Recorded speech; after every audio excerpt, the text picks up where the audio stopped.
اور میں جتنا پڑھتا ہوں وہیں سے مجھے نظر آتا ہے کہ وہ اصل ڈائریکشن وہی ہے۔ اب اس سے آگے آئیں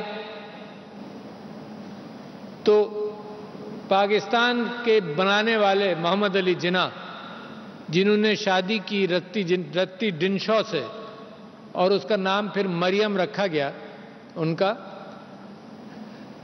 تو اسی معاشرے کے اندر قائد اعظم نے ان کو بڑی اہمیت دی۔ اور آپ یہ دیکھیے کہ قائد اعظم نے صرف ان کو اہمیت نہیں دی، ان کے انتقال کے بعد محترمہ فاطمہ جناح کو اپنے ساتھ ساتھ چلایا۔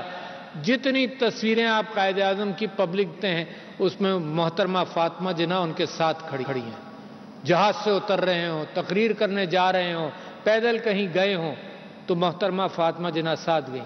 مگر پھر ہوا کیا؟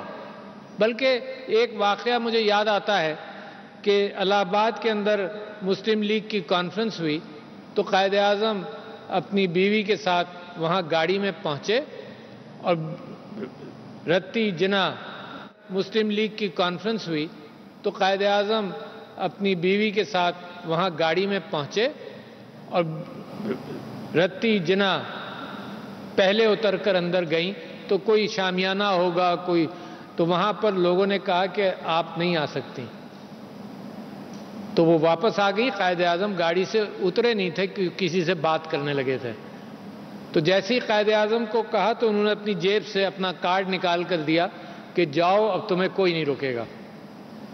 تو اس کنزرویٹو ماحول کو اگر آپ دیکھیں بھی، جس کو ہم کنزرویٹو کہتے ہیں، اس کے اندر ہمارے لیڈر نے، جس نے پاکستان بنانے کے اندر سب سے بڑا کردار ادا کیا، اس نے دکھا دیا کہ عورت کا مقام پاکستان جیسے معاشرے جو مستقبل میں بننا تھا، عورت کا مقام یہ ہے کہ وہ ساتھ ساتھ رہے گی۔ پھر میں اب سوال کرتا ہوں پھر ہوا کیا؟ ہوا یہ کہ یہ آزادی جو اللہ تعالیٰ نے دی تھی اور یہ وراثت جو دی تھی، اس کے اوپر قدغن کس نے لگائی؟ پھر مغرب نے تو لگائی بھی تھی، وہاں سے بھی ہم نے سیکھا ہوگا، ہمارے کلچرز نے لگائی، اور ایک کلچر بن گیا کہ عورت کا وراثت میں حصہ نہیں ہے۔ اور جو چودھری سرور نے بتایا کہ جی ہبہ کر دیتی ہے، عورت ہی ہبہ کرتی ہے، بھائی ہبہ نہیں کر رہا ہوتا، کر رہی ہوتی کہ جی یہ میرے بھائی کو دے دو۔ تو یہ ایک ٹریڈیشن بن گیا، پریشر، مورل پریشر عورت کے اوپر، اور خاص طور پر جب غم کی کیفیت ہو، باپ کی ڈیتھ ہوئی ہو، اس وقت زیادہ کہ جاؤ ہبہ کر دو۔ تو جب میں فروز نسیم صاحب کے ساتھ اس قانون کے بننے میں بڑا انسسٹنٹ تھا کہ اسی قانون کے ذریعے آپ یہ بات اور شامل کر دیجئے کہ عورت گفٹ کر نہیں سکتی یقیناً 2 سال تک، پابندی لگائیے۔ تو انہوں نے کہا جی فنڈامنٹل رائٹس پر انکروچ کریں گے اور یہ آئین کے خلاف ہو جائے گا۔ پھر میں نے کچھ ججز سے مشورہ کیا، انہوں نے کہا نہیں، حالات اتنے خراب ہیں کہ یہ قانون بن سکتا ہے۔ باہر صورت قانون یہ نہیں بنا، قانون یہ بنا کہ عورت کو وراثتی حقوق دیے جائیں۔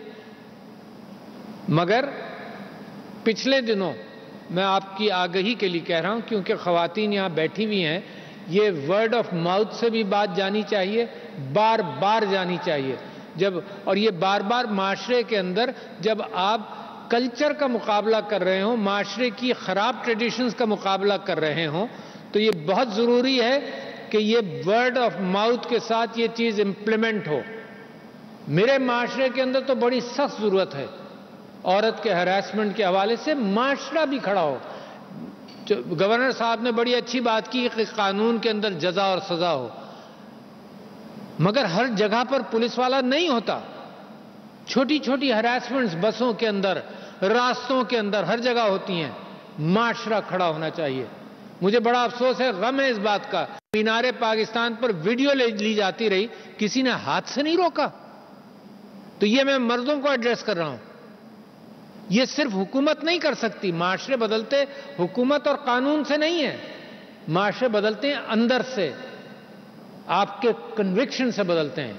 اور جب کنوکشن یہ ہو کہ آپ اسلامک ٹریڈیشنز کو فالو کر رہے ہوں، کنوکشن یہ ہو کہ حضرت عمر سے کسی نے پوچھا کہ ریاست میں سب سے بہترین کیا کیفیت ہو سکتی ہے، تو انہوں نے کہا کہ سب سے بہترین کیفیت یہ ہے کہ عورت زیور سے لدی ہو اور یمن سے عجم تک جا رہی ہو. عجم کہتے ہیں ناردرن سعودی پیننسلا میں جو نارتھ ہے وہ عجم ہوا, عرب کے علاوہ عجم ہوا, کہ عرب سے عجم جا رہی ہو اور رات کی تاریکی میں وہ محسوس کرے کہ وہ سیف ہے. اب عورت کا نام کیوں لیا؟ مرد کا بھی لے سکتے تھے, it would have been equally true, مگر عورت کا نام اس لیے لیا کہ اس کو کمزور سمجھا جاتا ہے معاشرے میں. تو لہذا اس ٹریڈیشن کے حوالے سے اگر میں اس معاشرے کو, پاکستان کے معاشرے کو دیکھوں تو مجھے تو سمجھ میں آتا ہے کہ ہمیں محنت کرنی پڑے گی قوانین کے ساتھ ساتھ.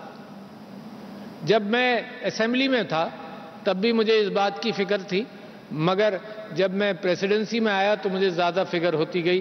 اس میں موٹیویٹر جو ہے وہ آج آ نہیں سکیں, وہ میری بیوی ہے, اس کو کووڈ ہوا ہے, مگر اللہ کا فضل ہے کہ ویکسینیشن ہو گئی تھی تو وہ قابو میں ہے سب کچھ. بیٹی ضرور میری آئی ہے, مگر وہ موٹیویٹ کرتی رہی میری بیوی کہ اس کے اوپر کچھ ہونا چاہیے. تو میں نے رینڈم انٹرویوز کیے, اور کن کے کیے؟ آپ جیسے اہم لوگوں کے کیے. ایک خاتون نیشنل اسمبلی کی, میری جماعت سے تعلق نہیں تھا, کے پی سے تھا. میں نے ان سے پوچھا کہ کیا حال ہے. میں ایگزیکٹ فگر نہیں بتاؤں گا مگر 90s میں تھا. انہوں نے کہا اتنے پرسنٹ, ابو 95% مجھے یقین ہے کہ عورت کو وراثت کے پی میں نہیں ملتی. That was shocking for me. میں پریشان ہو گیا. میں نے کہا یار مذہب کو فالو کرنے والے جتنے کے پی میں ہیں شاید کہیں اور نہیں ہوں گے, وہاں پر یہ کیفیت کیسے ہے؟ تو میں نے کہا تمہارا تو علماء خاندان سے ہے. وہ کیا ہوا؟ اس نے کہا ایوری بڈی از کمپلیسٹ ان دس زیادتی, ایوری بڈی از کمپلیسٹ. تو پھر مجھے خیال ہوا کہ تو بہت بڑا ایشو ہے. شہروں کے اندر کم ہے, مگر میں آپ کو یہ ایک کانفیڈنس لیول سے بتا رہا ہوں کہ میں نے ایم این ایز سے پوچھا کہ تم اگر ایم این ایز ہیں اسمبلی کے اندر تو یہ بتاؤ کہ کتنی ہوں گی جن کو وراثت ملی. تو سب نے شرما کر مجھ کو کہا کہ شاید 50% کو نہیں ملی. دس از دا اسٹرانگ. یہ وہ خواتین ہیں جو اسٹرینتھ رکھتی ہیں معاشرے میں, ان کو جب وراثت نہیں ملے تو یہ پرابلم بہت بڑا ہے. مجھے خوشی ہے کہ بلوچستان ہائی کورٹ نے پچھلے 15-20 دن پہلے یا مہینہ بھر پہلے ایک فیصلہ دیا. طبیعت خوش ہو گئی دیکھ کر کہ انہوں نے کیا کہا. انہوں نے کہا ایک اور قانون ہے جو آپ کی ہماری سب کی مدد کرتا ہے. وہ یہ تھا کہ جب آدمی کا انتقال ہو جاتا تھا تو ہم سب لوگ, ہمارے والدین کا ہوا تو کورٹ سے جا کر سکسیشن سرٹیفکیٹ لیتے تھے.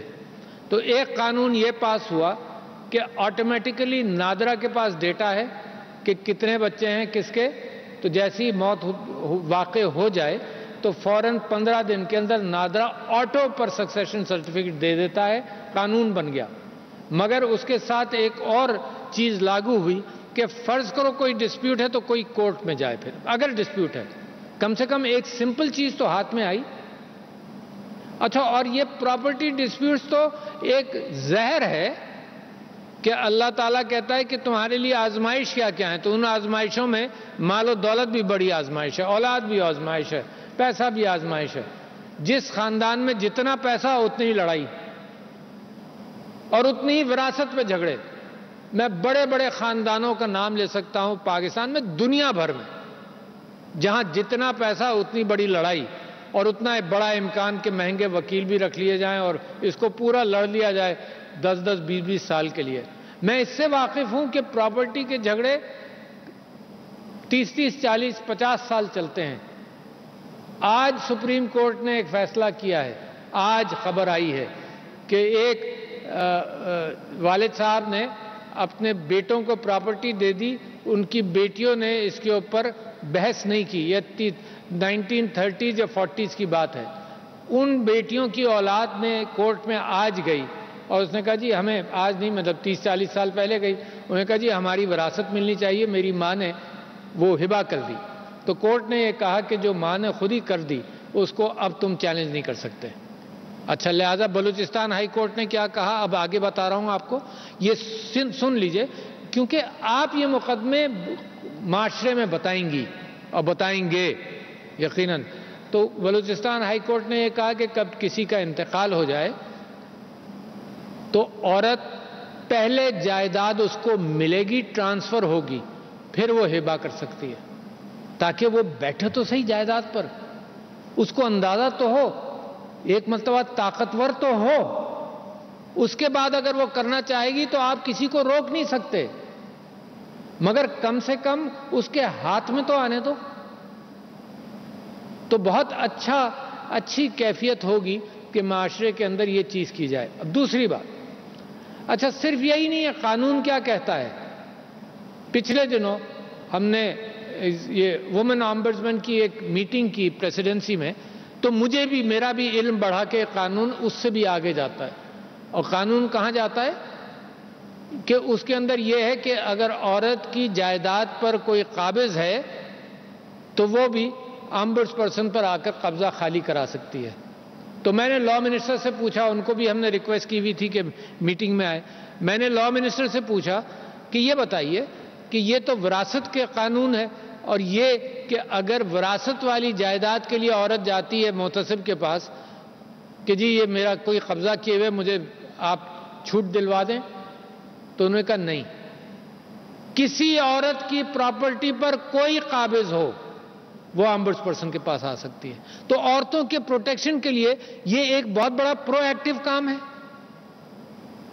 یہ تو پراپرٹی کا جھگڑا تو ہر طرف ہے، میرے ساتھ چل رہا ہے، میری پراپرٹیز پر لوگ قابض ہیں، مگر عورت کو اگر یہ ایک اتنا اچھا شارٹ کٹ مل جائے تو یہ تو بہت بڑا کام ہے۔ اچھا، اب اس کے بعد میں بات کر رہا ہوں، پنجاب کے اندر یہ لاء کچھ دن پہلے نافذ ہوا ہے، اور میں یہ سمجھتا ہوں کہ اس کے ساتھ ساتھ ان کا